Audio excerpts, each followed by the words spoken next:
les amis, j'espère que vous allez bien. De mon côté, ça va. Nous nous retrouvons aujourd'hui pour une nouvelle vidéo et nous allons parler du coût de la vie à Chicoutimi en 2023. Comme vous le savez, l'année 2023 a été une année catastrophique en termes d'inflation. Le coût de la vie a augmenté partout dans le monde, même au Canada aussi, et même à Chicoutimi, on l'a senti. Pourquoi les prix de toutes choses ont augmenté d'une façon incroyable? Mais l'essence là, n'en parlons pas. Pour les personnes qui ont des voitures, ils ont capoté comme on dit ici au Québec.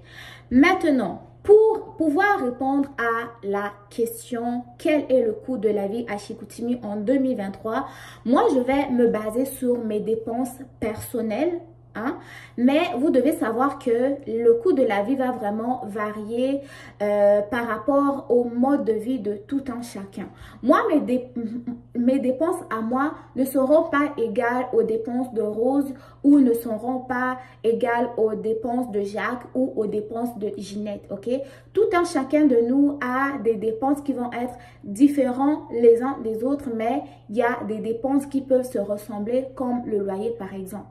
Donc, comme je l'avais dit, il y a 2 années de cela, un studio, c'est-à-dire, mais pas un studio, un appartement d'une chambre, salon, salle de bain qu'on appelle 3,5 ici. En 2021, même en 2020, tu pouvais le trouver à 650 $ et dans ce cas-là, il était semi-meublé. Quand je parle de semi-meublé, ça veut dire quoi? Tu pouvais retrouver un frigo avec une cuisinière à l'intérieur et dans certains cas, il était même chauffé éclairé, c'est-à-dire qu'il y avait déjà l'électricité compris et cela pouvait te coûter juste 650 $. Ok, mais en 2023 là, un 3,5, c'est-à-dire un appartement de une chambre, un salon, une salle de bain te coûte jusqu'à 800 $, voire 750 $. Donc, il y a eu quand même une importante augmentation de ce côté-là. Donc, on va prendre un appartement désormais de une chambre, salon, salle de bain à 750 $. Et ensuite de ça, il faut ajouter le prix de l'électricité, parce que même l'électricité aussi a augmenté en 2023. Moi, là, au début, pour l'électricité, je pouvais dépenser combien? Je pouvais dépenser 300 $ pour 2 mois.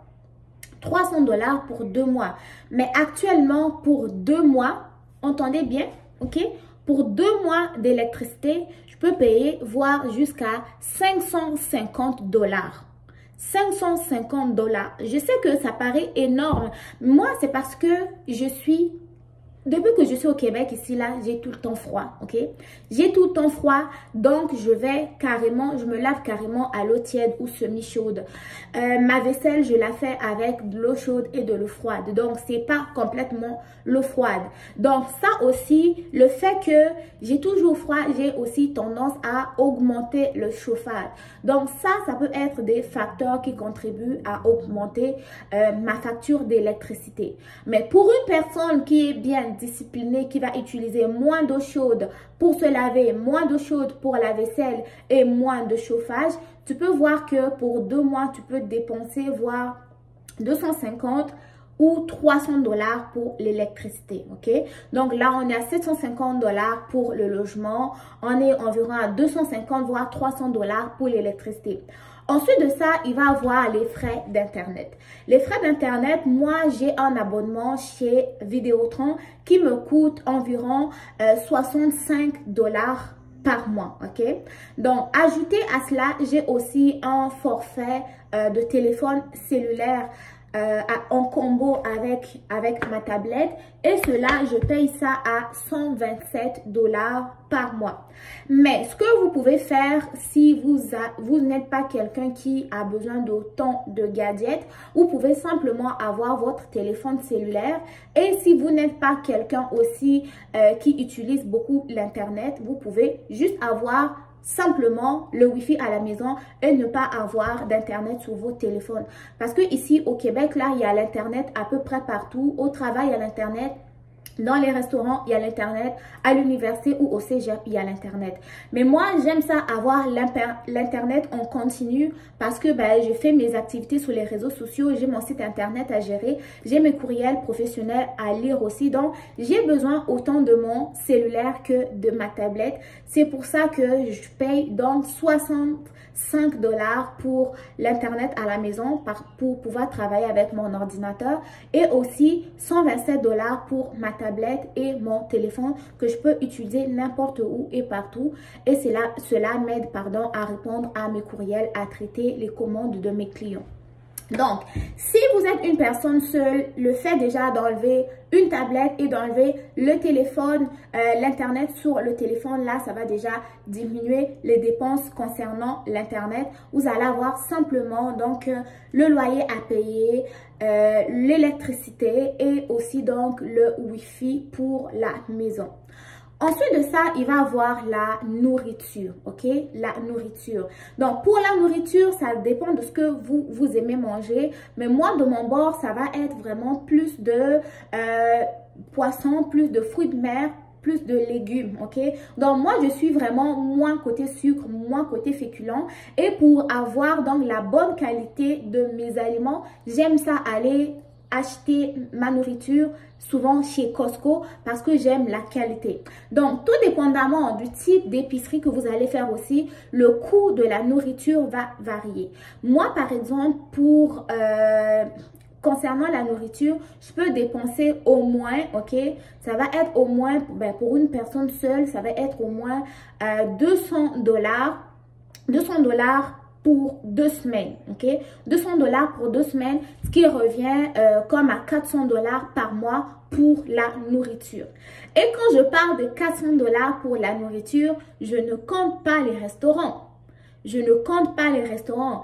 Ajouter à cela des restaurants, ça peut aller à 600 $ par mois parce que moi, j'aime manger, j'aime les bons restaurants quand même. Donc, pour la nourriture, là, moi, je dépense quand même beaucoup.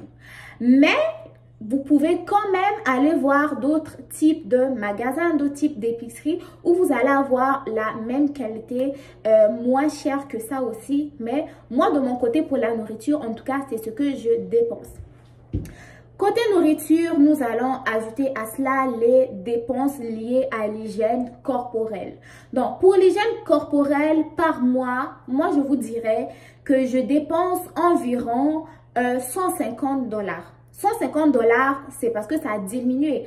Au début, je pouvais dépenser 200 $ ou 250 $ lorsque mes cheveux étaient encore libres, lorsque je pouvais faire des tresses au mois. Donc, le fait que je ne fais plus des tresses au mois, ça a complètement diminué ma facture d'hygiène corporelle.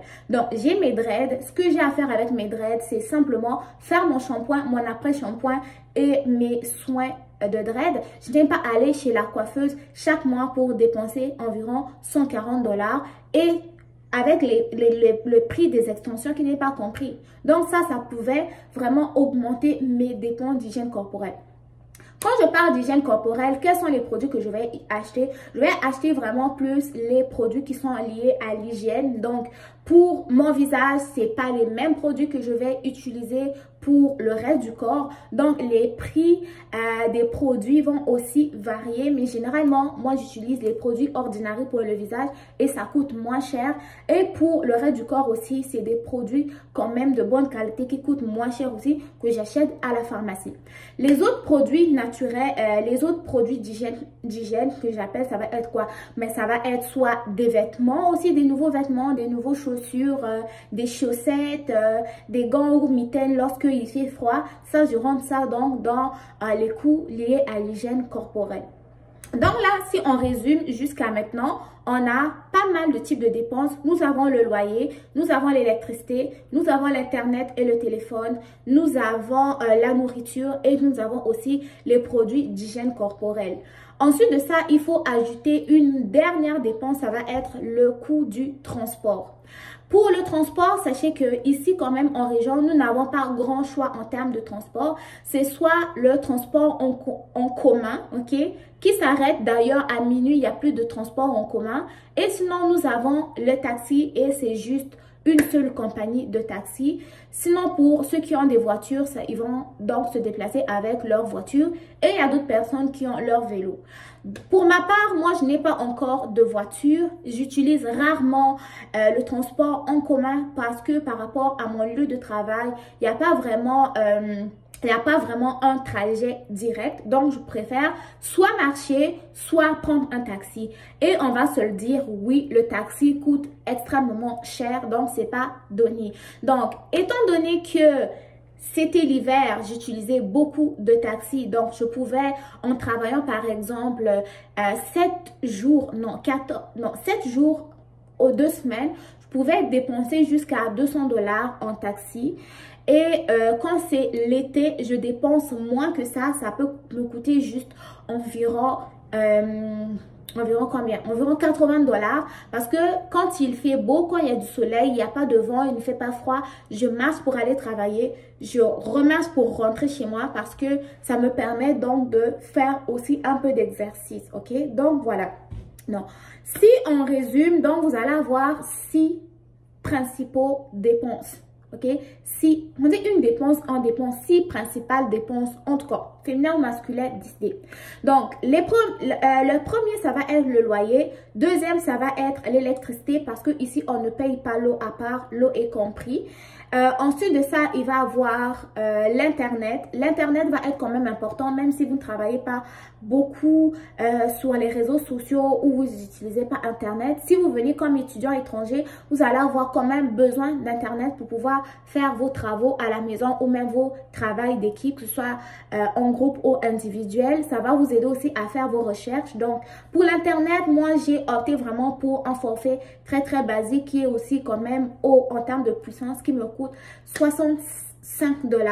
Ensuite de ça, il y a la nourriture. Moi, je dis Costco, mais vous pouvez aller chez Maxi, vous pouvez aller chez Metro, vous pouvez aller chez IGA, tout dépendamment de ce que vous recherchez.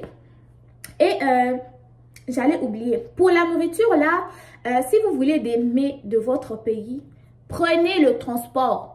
Allez acheter à Montréal, ok? Allez acheter dans des grands magasins à Montréal parce que les revendeurs qui vont être en région vont augmenter le prix du produit parce que ils vont calculer la dépense aussi, ok? Donc, pour la nourriture, je sais qu'on peut voir ça un peu à la baisse, mais ça dépend de ce que vous aimez manger ou non. Ensuite de ça, il va avoir donc les soins corporels. Tout dépendamment si vous êtes une personne qui utilise beaucoup de soins ou non, le prix aussi va varier. Et les autres, la dernière dépense, donc ça va être le coût du transport. Donc, si vous êtes capable de pouvoir faire vos cours de conduite dans votre pays, ça va être très bien. Le fait d'avoir une voiture, oui, ça va vous aider à pouvoir faire vos déplacements comme vous voulez, aller où vous voulez, revenir quand vous voulez. Mais si vous n'avez pas votre permis, ça va être vraiment de vous arranger à ce que soit vos heures de cours coïncide avec la fin du service d'autobus, que votre trajet soit sur la ligne d'autobus ou sinon que vous soyez prêt à marcher l'hiver ou l'été ou dans certains cas, vous faire un petit budget pour le taxi. Et pour le taxi aussi, vous devez être patient parce que nous ici à Chicoutimi, il y a juste une seule compagnie de taxi et des fois vous pouvez attendre 1 heure, 2 heures, 3 heures de taxi et des fois il faut même rappeler pour pouvoir faire qu'on se rappelle de vous parce que des fois on vous oublie. Donc voilà. Donc en gros, c'est ce que j'avais à vous partager aujourd'hui concernant le coût de la vie actuellement à Chicoutimi en 2023. Moi, je me suis basée vraiment à mes dépenses personnelles, mais sachez que les dépenses vont varier par rapport à chaque type de personne. Ces dépenses qui sont là à Chicoutimi ne vont pas être les mêmes dépenses qu'à Montréal. On sait qu'à Montréal, c'est un peu plus cher en ce qui concerne le logement, ok? Parce que beaucoup de gens, quand ils vont arriver, ils vont aller à Montréal et ils vont laisser les régions. Du coup, les régions, il va y avoir plus de place. Oui, les logements ont augmenté aussi, mais pas comme dans les grandes villes, ok? Et les logements vont être aussi quand même assez spacieux ici que dans les grandes villes. Et voilà. Donc voilà, si vous avez aimé la vidéo, n'hésitez pas à me dire ce que vous avez pensé dans les commentaires. Si vous avez des questions, des suggestions, n'oubliez pas de poser dans les commentaires aussi. Et je sais que, avant de conclure, je sais que certains d'entre vous vont me demander, est-ce que dans ce cas-là, si le logement est plus cher? Est-ce que c'est mieux d'aller en colocation? Certes, c'est toujours une bonne idée d'aller en colocation dans le sens où ça va quand même vous aider à avoir un bel appartement dans certains cas et diviser le loyer à deux. Mais si vous venez d'arriver, vous connaissez encore personne, vous pouvez pourquoi pas aller voir un peu des chambres au niveau du campus, cégep ou université et tout.